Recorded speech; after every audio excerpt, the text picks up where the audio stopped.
अस्सलाम वालेकुम दोस्तों, आज की वीडियो में आसरा पेशेंट से लेकर दीगर अहम तफसीलात से मुतालिक काफ़ी सारे इंपॉर्टेंट अपडेट्स मौजूद हैं। जानेंगे उन तमाम अपडेट्स की तफसीलात के बारे में, लिहाजा हमारे इस वीडियो को स्किप के बगैर पूरा एंड तक देखिए ताकि किसी भी किस्म की इंपॉर्टेंट डिटेल्स आपसे मिस ना हो। वीडियो में आगे बढ़ने से पहले अगर आप हमारे चैनल पर पहली बार आए हैं तो हमारे चैनल मियां भाई एक्सप्लेन को सब्सक्राइब करके बेल आइकन जरूर प्रेस कर लें ताकि इसी तरह की लेटेस्ट एंड फास्ट अपडेट्स आपको रियल टाइम पर मिलती रहें। तो आइए जानते हैं इसकी ताज़ा तरीन लेटेस्ट अपडेट्स के बारे में। वक्फ कानून 100वीं सालगिरह पर RSS को तोहफा, गंगा जमुना तहजीब खत्म करने और मुसलमानों के ईमान को निशाना बनाना मकसद। दिल्ली में मुस्लिम पर्सनल लॉ बोर्ड के जलसे में बैरिस्टर अवैसी का खिताब। बैरिस्टर असदुद्दीन अवैसी सदर कुल मजलिस इत्तेहादुल मुस्लिमीन व रुकन पार्लियामेंट हैदराबाद ने कहा है कि वक्फ तरमीमी कानून इसलिए बनाया गया है कि मुल्क के आइन और दस्तूर को कमजोर किया जाए, मुल्क में गंगा जमुना तहजीब को खत्म किया जाए और मुसलमानों के ईमान को और इनके मजहबी इबादत को निशाना बनाया जाए। वक्फ तरमीमी कानून इसलिए भी बनाया गया है कि RSS के क़याम के 100 साल मुकम्मल हो रहे हैं, लिहाजा इस मौके पर RSS को वक्फ तरमीमी कानून का तोहफा दिया जा रहा है। मजीद उन्होंने कहा कि मुल्क भर के मुसलमान और तमाम इंसाफ पसंद शहरी उस वक्त तक लड़ते रहेंगे जब तक कि ये वक्फ तरमीम कानून वापस नहीं लिया जाता। फिलहाल अदालत में इसका मुकदमा जारी है, लेकिन इसके मुख्तलिफ सेशन पर जो हुक्म इल्तवा जारी नहीं हुआ है, इसके तहत हम रोजाना वक्फ की कई जायदादों को खो रहे हैं। जिस तरह शहर हैदराबाद में लाखों की तादाद में मुसलमानों ने इसी कानून के खिलाफ मुजाहरा किया है, ठीक इसी तरह मुल्क के मुख्तलिफ मुकामात पर जद्दोजहद करते हुए इस कानून को शिकस्त देते हुए भारत की खूबसूरती और हिंदू मुस्लिम का भाईचारा बचाना होगा। रियासत तेलंगाना में इंटरमीडिएट नताइज का ऐलान, कामयाबी के तनासिब में इजाफा। 22 मई से सप्लीमेंट्री इम्तहानात, लड़कों के मुकाबले में लड़कियों को सबकत।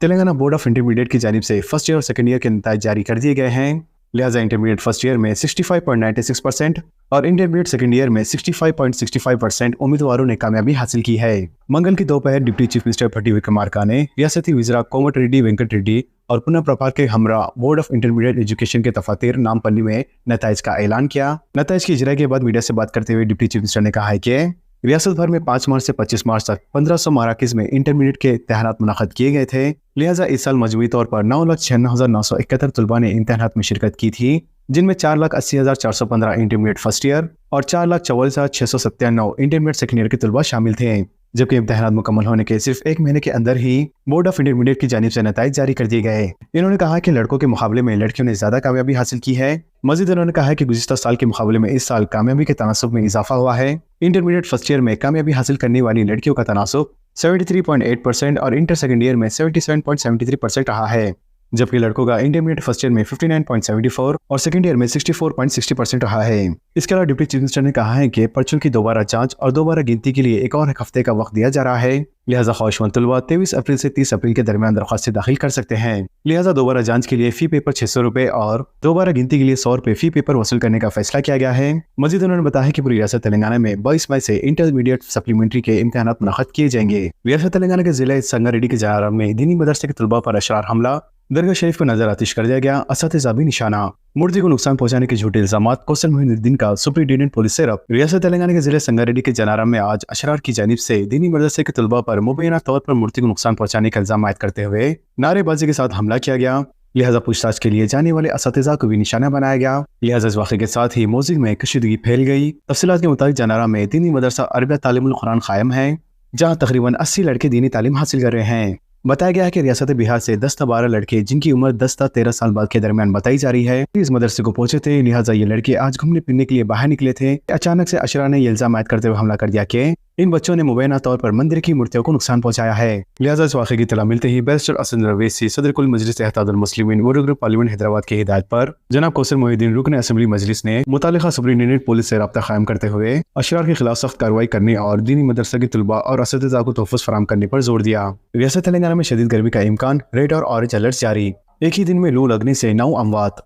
तेलंगाना के बेशतर अजला में शदीद धूप और दर्जे हरारत में अचानक इजाफे के दरमियान महकमे मौसमियात ने चंद अजला के लिए रेड और ऑरेंज अलर्ट जारी कर दिया है। तो वहीं दूसरी जानिब 23 अप्रैल को मुत्तहिदा जिला आदिलाबाद में रेड अलर्ट और मुत्तहिदा अजला करीमनगर, निजामाबाद, मेदक और भोपालपल्ली में ऑरेंज अलर्ट जारी कर दिया गया है। सोने की कीमत 1 लाख रुपए हो गई। कौमी दारुल हुकूमत में सोने की कीमतों में मंगल को 1800 रुपए का इजाफा हुआ है और वो 1 लाख रुपए फी 10 ग्राम से तजावीज़ कर गई है। तो वहीं दूसरी जानिब आलमी माशत में गैर यकीनी के दरमियान सोने को महफूज सरमायाकारी समझा जा रहा है। ऐसे में अक्षय तृतीया और शादियों के सीजन के दौरान सोने की तलब में इजाफे के पेश नज़र मुकामी जोरियों और कारोबार की जानिब से इजाफे का रुझान देखा गया है। ऑल इंडिया सराफा एसोसिएशन के मुताबिक सोने की कीमत 1800 रुपए इजाफे के साथ 1,01,600 रुपए फी 10 ग्राम हो गई है। तो वहीं दूसरी जानिब पीर को सोने की यही कीमत 99,800 रुपए फी 10 ग्राम पर बंद हुई थी।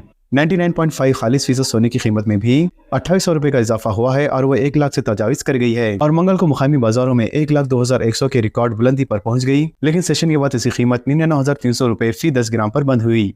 इसके अलावा अक्षय तृतीया 30 अप्रैल को आने वाला है, जिसे सोने की खरीदारी के लिए मुबारक दिन समझा जाता है। तो वहीं दूसरी जानिब शादियों का सीजन मई की खत्म तक रहेगा।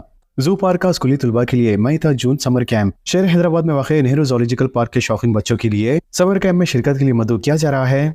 लिहाजा रोजाना 15 से 20 उम्मीदवार की बैच मुनक़द की जाएंगी। ये कैंप मई के पहले हफ्ते से शुरू होकर जून में खत्म होगा। इस समर कैंप का मकसद कैंप के शिरका को जू पार्क का जायजा, चिड़ियाघर की सैर, जानवर से मुताल्लिक जानकारी, रेंगने वाले जानवरों के बारे में आगाही, रात के जानवरों के घर का दौरा और दीगर तफरीह सरगर्मियाँ रोजाना हर बैच के लिए मुनक़द किए जाएंगे, जिनकी क़यादत तजुर्बाकार जंगली हयात की मालूमीन करेंगे। रजिस्ट्रेशन चार्जेस फी का 1000 रुपए होंगे, जिसमें नाश्ता, दोपहर की सब्जी खाना शामिल होगा। लिहाजा समर कैंप के लिए 5वीं से 10वीं जमात के तलबा अहल होंगे। मज़ीद तफसीलात के लिए जू पार्क की ऑफिशियल वेबसाइट से रब्ता कायम कर सकते हैं। यूपीएससी सिविल सर्विस इम्तिहानात, टॉपर्स में 26 मुसलमान शामिल। शक्ति डुबे पहले और हर्षिता गोयल दूसरे नंबर पर। 1009 उम्मीदवारों के तखर्रुर की सिफारिश। यूपीएससी सिविल सर्विस इम्तिहानात 2024 में 1009 उम्मीदवारों में से 26 मुसलमान टॉपर्स भी शामिल है। लिहाजा यूपीएससी ने मंगल 22 अप्रैल 2025 को सिविल सर्विस 2024 के इम्तिहानात का नताइज का ऐलान किया, जबकि टॉप 25 की फहरिस्त में कोई मुसलमान शामिल नहीं थे, सिवाय आरम चौधरी और फरकिंदा कुरैशी, जो आज जारी की गई सिविल सर्विस मेरिट लिस्ट के टॉप 100 में शामिल है। रियासत तेलंगाना में GHMC के MLC इंतखाबात के लिए आज राय दही। जिले हैदराबाद अदराजात मुकामी के जरिए रुकन कानून साज कौंसिल के इंतखाबात के लिए राय दही के तमाम तर तैयारियां मुकम्मल कर ली गई हैं, जो ग्रेटर हैदराबाद म्युनिसिपल कॉर्पोरेशन के हेडक्वार्टर्स में 4 शुमे को मुनक़द होंगे। लिहाजा 4 शुमे को सुबह 8 बजे से लेकर शाम 4 बजे तक राय दही होंगी और नताइज का ऐलान 25 अप्रैल को किया जाएगा, जिसके लिए GHMC हेडक्वार्टर्स पर राय दही और राय शुमार के इंतजाम किए गए हैं। इंतखाबात के लिए कॉर्पोरेटर्स और बेएतबार ओहदे अरकान के लिए 2 अलहदा पोलिंग स्टेशन कायम किए गए हैं, जबकि रुकन कानून साज कौंसिल के लिए मुकाबला मजलिस इत्तेहादुल मुस्लिमीन और बीजेपी के दरमियान है, जबकि मजलिस के उम्मीदवार रियाजुल हसन है और गौतम राव बतौर बीजेपी के उम्मीदवार है। रियासत तेलंगाना में पेंशन होल्डर हजरात का री-वेरिफिकेशन। रियासत तेलंगाना में ओल्ड एज पेंशन होल्डर हजरात का री-वेरिफिकेशन किया जा रहा है। लिहाजा ये री-वेरिफिकेशन ऐसे ज़ईफ हजरात का किया जा रहा है जिन्हें हुकूमत की जानिब से मुसलसल पेंशन की रकम फराहम की जा रही है। और तो और हुकूमत की जानिब से फराहम की जाने वाली इस पेंशन की रकम में ऐसे कई अफराद शामिल है जिनके बैंक अकाउंट्स में पेंशन की रकम तो फराहम की जा रही है, लेकिन उस रकम को ड्रॉ नहीं किया जा रहा। जरा के मुताबिक जुमला 800 अफराद ऐसे मौजूद है जिन्होंने बैंक अकाउंट से अपनी पेंशन की रकम अभी तक हासिल नहीं की है। लिहाजा इसके पीछे की वजह क्या है, यही जानने के लिए हुकूमत की जानिब से पेंशन से मुतालिक री-वेरिफिकेशन किए जा रहे हैं। बात अगर रियासत तेलंगाना में आसरा पेंशन स्कीम से मुतालिक की जाए, तो कांग्रेस हुकूमत के इख्तियार में आए हुए 500 दिन से ज्यादा गुजर जाने के बावजूद भी आसरा पेंशन की रकम में अभी तक किसी भी किस्म का इजाफा नहीं किया गया है और मौजूदा पेंशन की रकम को भी काफी देरी से बैंक अकाउंट से मुंतकिल किया जा रहा है। लिहाजा हुकूमत से अदबन गुजारिश की जाती है कि पेंशन होल्डर हजरात की जरूरत को समझते हुए इनके माली मसाइल को जल्द से जल्द हल करने की कोशिश करें, ताकि ज़ईफ और माजूर हजरात को मज़ीद और माली मुश्किलात का सामना ना करना पड़े। तो दोस्तों, और इसी तरह के लेटेस्ट एंड फास्ट अपडेट्स के लिए हमारे चैनल मियां भाई एक्सप्लेन से जुड़े रहें। हमारे इस वीडियो को ज़्यादा से ज़्यादा शेयर करें और हमारे चैनल को सब्सक्राइब करके बेल आइकन प्रेस करना ना भूलें। तो मिलते हैं अगली वीडियो में एक लेटेस्ट अपडेट के साथ। अल्लाह हाफिज़।